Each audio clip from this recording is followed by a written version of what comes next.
فيكم فيديو جديد. سلام حبايبي، كيفكم؟ شو الاخبار؟ بتمنى تكونوا بصحه منيحه وانتم بتشوفوا فيديو اليوم. اول شيء بدي احكي لكم اياه، شكرا كثير على التفاعل الرهيب خصوصا على الوصفات الاخيره هون على القناه. من الواضح انه اغلبكم كان مبسوط على الوصفات الاخيره لانها وصفات سهله واي حدا فيكم بيقدر يعملها عنده في البيت، فكان تفاعلكم كثير حلو وكثير منكم بعت صور هذه الوصفات على الانستغرام عند الحجه ام شادي. فعشان هيك في فيديو اليوم قررنا يكون وصفه كثير غريبه واغلبكم ما بيعرفوا يعملوها. لما كنت اعزم اصحابي على هذه الاكله هون عند امي كانوا اغلبهم يستغربوا انه شو هذه الاكله، ما بيعرفوها، ما دقوها وما جربوها من قبل. ففيديو اليوم راح تكون الاكله هاي الزغليل الكذابه. شو يعني الزغليل الكذابه؟ زغليل الكذابه اللي هي عباره عن دجاج مسحب اللي هو الصدر، بنحشيه رز مبهر وبنبهره وبنعمله بطريقه بيكون زي الزغلول وبنفس طعم الزغلول بس بالدجاج المسحب. هلا جهزوا اغراضكم وخلينا نبلش بمكونات وصفتنا لليوم.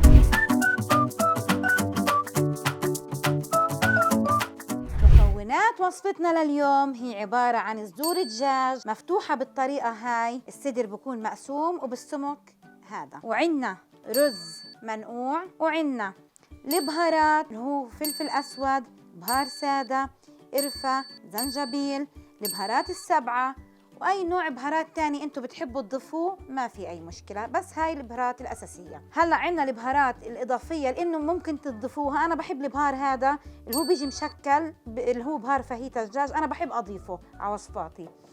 وعندنا الملح، وعندنا ورق الغار وحب الهال، وعندنا الزيت، يا اما زيت زيتون او زيت العادي اللي هو الذره، وعندنا نكشات اسنان عشان نسكر فيهم زغليلنا. واول خطوه بوصفتنا لليوم بدنا نبلش نملح الدجاج ونبهره. بنحط الملح هيك، بنكترش لانه الملح الدجاج ما بتحمل ملح، وبنرش عليه هيك رشه فلفل من هون، والبهارات والقرفه والزنجبيل والبهارات السبعه بالطريقه هاي.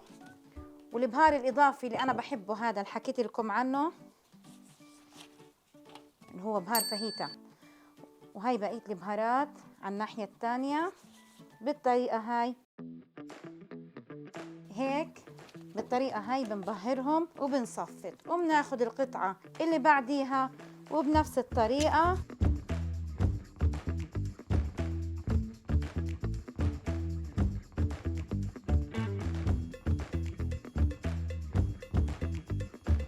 وبالطريقة هاي.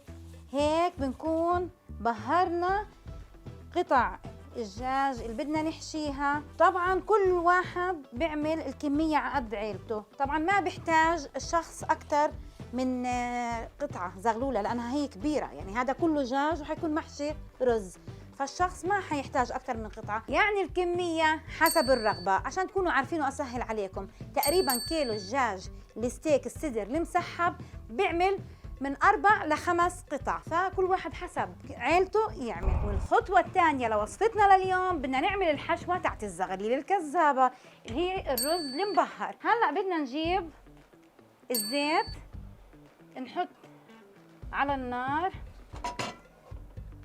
طبعا قد ما انتم حتعملوا رز بتحطوا كميه الزيت، انا عملت للكميه اللي عملتها تقريبا كاسه ونص رز لكيلو الدجاج. حطينا الزيت. ملاحظه، حكيت دايما ما بحب الزيت يحمى على النار، دايما بحب ادفيه بعدين اشتغل. الزيت انا ضد انه ينغلى او يحمى على النار، هو عشان اشي صحي يعني.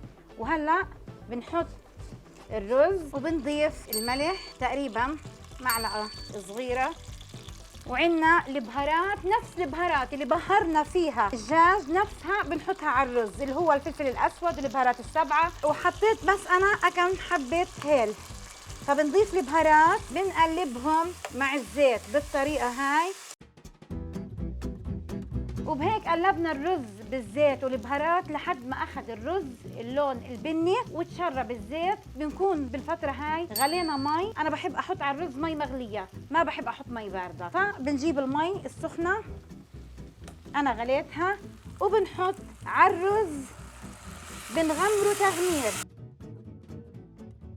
يعني للناس اللي بتعرفش تعمل الرز او حابين يجربوها، الصبايا الصغار اللي ما بيعرفوا، تقريبا كل كاسه رز بدها كاسه الا ربع مي، ما تكتروا عشان ما يخبص معاكم. هاي الرز غمرته تغمير بالمي، يعني مش نخليها كتير فوقه، يعني ما تطلع كتير، يا دوب تغمره وبنحركه هيك وبنوطي تحته عبال ما يتفلفل.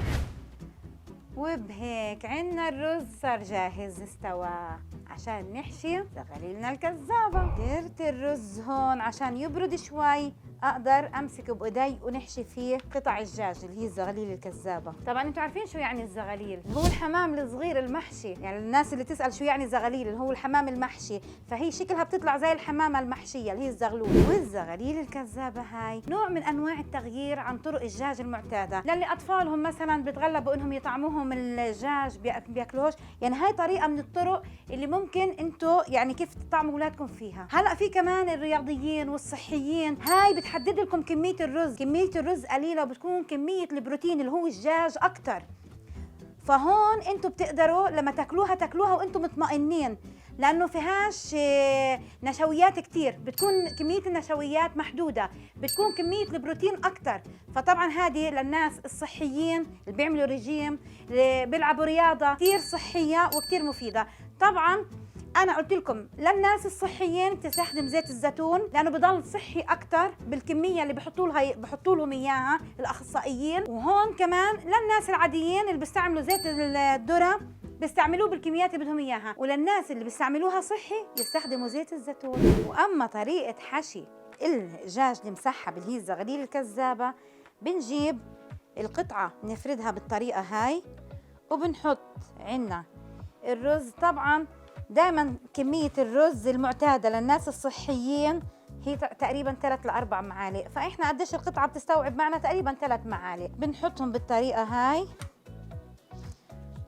وبنيجي بنلف عليها قطعة الدجاج بالطريقة هاي، وبنجيب نكشات اسنان زي ما اتفقنا بنسكرها بالطريقة هاي.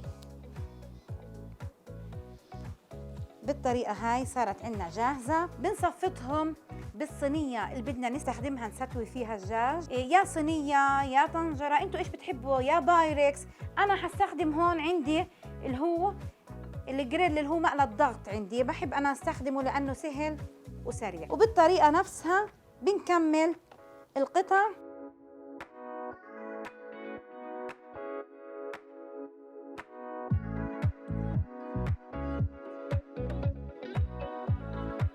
طبعا اذا فتحت معكم مرات يعني الا تصدف تفتح، برضو بنسكرها بنفس الطريقه وبنحط لها برضو من هون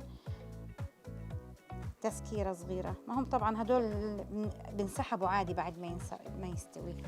هيك بتكون هاي عنا جاهزه. وبنصفط بالطريقه هاي، بنكملهم كلهم على نفس الطريقه، بنضلنا نشتغل فيهم لنخلص الكميه تبعتنا. طبعا انا حكيت لكم كميه الرز تقريبا كل قطعه بتاخد، شايفين 3 معالق بس، يعني 3 معالق مليانين. انتوا هيك بتكونوا حتى بتاخدوش كميه رز كبيره للناس الصحيه اللي محدد لها كميه الرز باكلها، وللناس كمان اللي ما بدها تزيد، خصوصا احنا في شتويه هلا، فحلو انه نحدد كميه الاكل اللي بناكلها. طبعا اذا طلعت كميه الرز عندنا زياده عادي بنحطها يعني جنبهم للي بحب يضيق، يعني بحب ياكل اكتر رز معاها. شوفوا مرات بتطلع عندنا قطعه مقسومه، يعني هيك بنسكرها قبل ما نحشيها، لانه الدجاج مرات يعني مش دائما يعني على قد خاطرنا بيجي الا تقسم معانا يعني، فبنسكرها احنا قبل ما نلفها. يعني هينا اعطيتكم كل الحلول، اذا حتى قسمت معاكم كيف تقدروا تتصرفوا معاها. هلا بهيك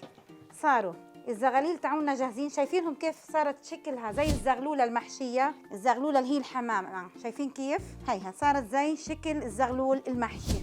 طبعا عدا عن الطعم يعني كتير زاكي. هيك صارت الكميه عنا جاهزه. نيجي بنحط ورق غار، وعنا بحب انا نكهه الهيل، حب الهيل بحبه انا، بحب انا اضيفه بالطريقه هاي مع ورق الغار. وبنرش رشه ملح بسيطه.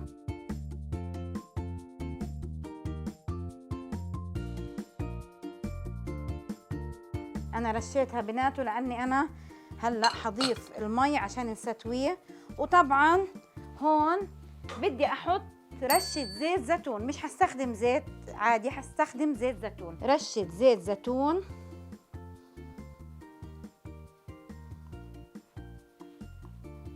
هي رشينا عليه رشة زيت زيتون. وهلا بعد ما حطينا ورق الغار وحب الهيل والملح بنحط المي المغلية. طبعا ما بنكتر كتير، طبعا وزيت الزيتون كمان اللي حطيناه بنخليه تقريبا يوصل لنص الدجاج، ما يطلع على الوجه هيك. ولو عندكم الصينية ببين معاكم. وبهيك جهزناهم وبنسكر. انتوا طبعا لو صينيه بدكم تحطوا لها ورق القصدير الفضي او غطايا، او يعني في مقالي لها غطي، يعني اي طريقه تسووا فيها الدجاج، المهم انه تحطوا المقادير صح. انا استخدمت الجريل اللي هو الضغط. صفطناهم وهيك جاهزين وبدنا نحطهم على النار.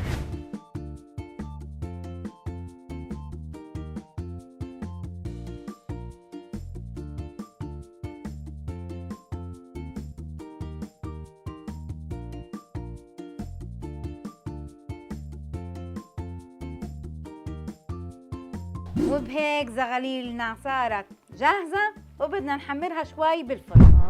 اوبا، وبهيك زغاليلنا صارت جاهزة، حمرناها اخذت لون. طبعا بنشفهاش كتير بس انها تاخذ لون بسيط. وبهيك صارت اكلتنا جاهزة وحان وقت الاختبار. هلا اللحظة الأسطورية يا إخواني، اللحظة اللي بستناها أنا من بداية هذا الفيديو، من لحظة التتبيلة إذا بتتذكروها. ناخذ هاي أكثر واحدة محمرة يا حجة. اللي بدك إياه. سخنة سخنة. شوفوا رز الحشوة والشغلات يا معلمين مع المرقة اللي تحته. طلع.